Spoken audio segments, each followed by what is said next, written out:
My name is Mark Rubin, and I'm a dream weaver.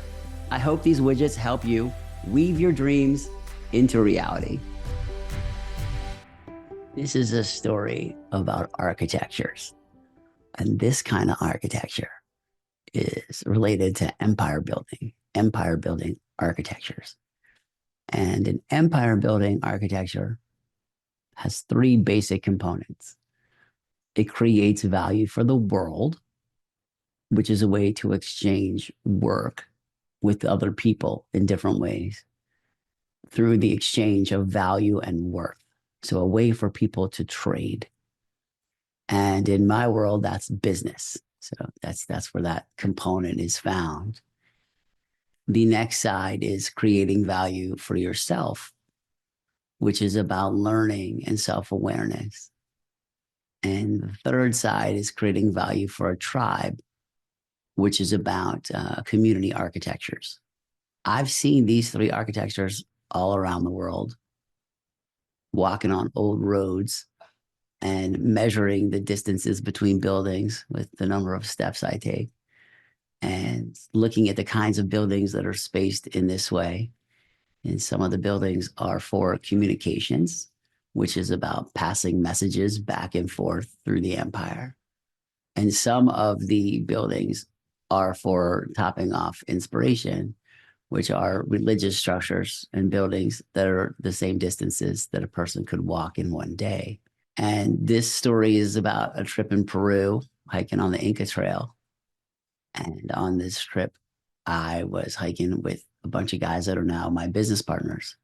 We've been partners for 17 years from this trip. And this story is about how I was able to visualize this architecture of value creation, creating value for the world, creating value for the self, and creating value for the tribe. The story starts day one of this trip up on the Inca Trail, and it was hard. And it was high elevations, and it was fast. We were moving fast. In the first day, I became separated from everybody else because they were in really good shape, and I'm in average shape. So they were far ahead. We caught up at night, though. And on the second day, I was up at this high peak, second highest peak on the trip. And I was catching my breath at the top of this mountain. It was a beautiful, beautiful spot in the world, a magical spot in terms of terrain and the view and the air temperature and pressure and humidity and all the elements that make things special, memorable experience. I was at the top of this mountain and leaning up against this ancient temple, catching my breath, trying not to fall over. And it was not a lot of oxygen that high up. And I was trying to, go fast. And as I was on top of this mountain, I realized that to my right was the jungle, and it was moist and smelled like life. And to my left was the desert all the way to the sea, and it was cold and dry. And I was at this peak of this mountain like this, like it was only like 3 or 4 feet wide at this strip where I was. I could feel the different temperature and humidity, and the wind was blowing, and above my head, right above my head on this peak up here, the clouds were forming, like right above my head, like right there. Like I was in the weather, in the clouds. And it was magical to be in the weather where the clouds were forming and the wind was blowing and the different smells.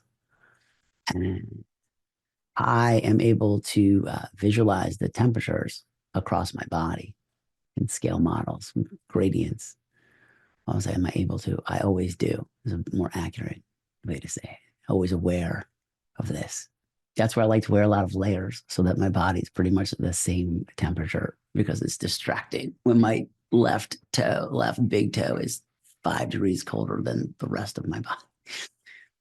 Nevertheless, I'm up there, just standing there, and I realized that if I stretched my arms out like this, like left, right, that the temperature gradient across my body between my fingertips would be the biggest temperature gradient I would ever experience in my entire life. Biggest one in nature, because that was the part of the planet where I was at, where it was like the continental divide, entirely different ecosystem to my right than to my left. So I stood there with my arms outstretched. And while I was just catching my breath, trying not to fall over with my arms outstretched, feeling the temperature difference across my body and visualizing it in this proportional way, and feeling the motion of the wind and watching this gradient shift around like a dance across my body of temperatures and humidity. I started thinking about business. I was in business for a few years by then. And I was just thinking about email.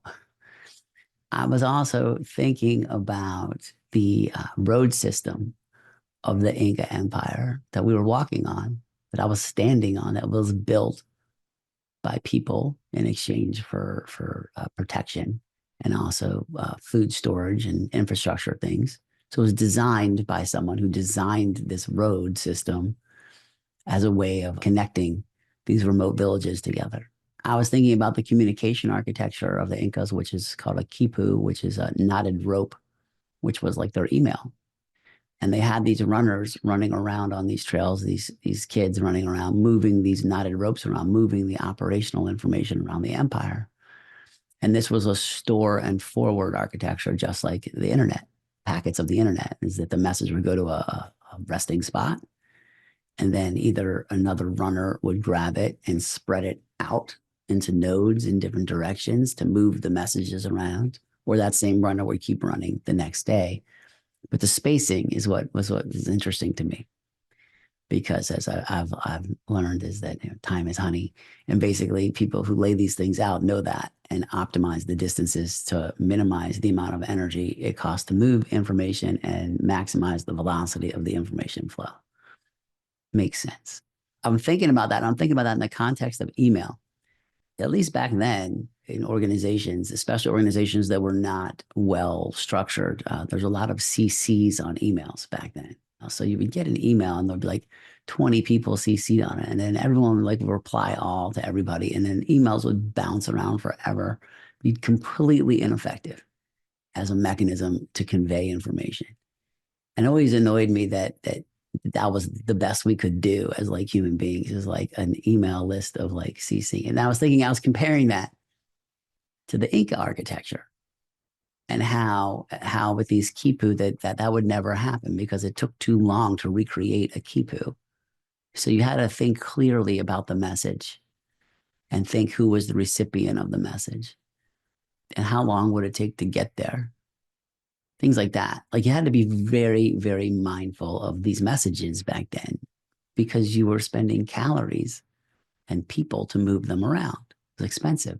So I was thinking about that. And I was also thinking about my architecture that I use in business, which is based on, back then, one side of a geodesic structure that organizes the business functions.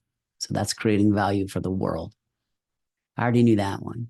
I knew it in a different way than this geodesic way, but I knew how things were connected in business, and how, for example, design is connected to marketing, and design is also connected to production. And then you've got, sales, and you've got, deployment. You've got all these different parts of a business that are all connected in different ways. And you're just moving, but that's what the emails are moving, is messages between people in different departments back and forth in a certain way.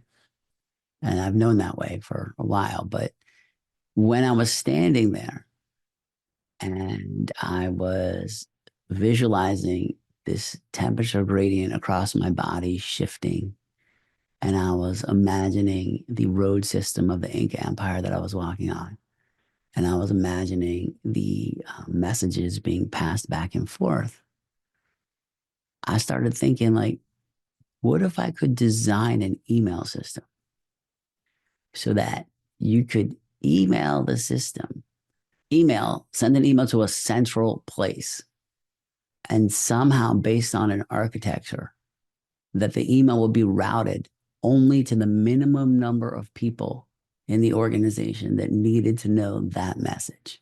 That was what I was thinking about. I was like, what would be a system that would work like that based on the business functions and roles of people in a business and the content in the email? So that's no different than a person reading a quipu, this knotted rope, and then deciding where it needs to go.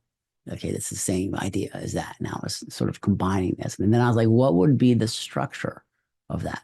What would it look like if I design that, not just for the side of creating value for the world, which is business, but the side that's about creating value for yourself, which is about learning and self-awareness, and the tribal architecture design. And I stood there, I was imagining all these things together, moving things around in my head. I ended up with this full geodesic structure that has these three different sides with all these cross-functionally connected components. And when I visualized that, I knew that I would use that architecture for my eco project when I was ready, because that is an architecture that allows the design of value.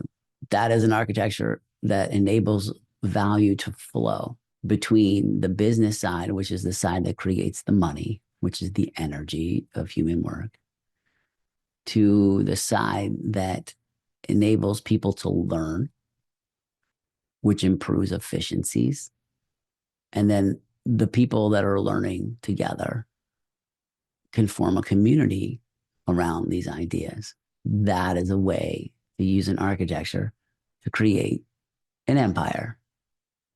I learned a lot walking around old roads, and this trip to Peru in 2007 was really transformative.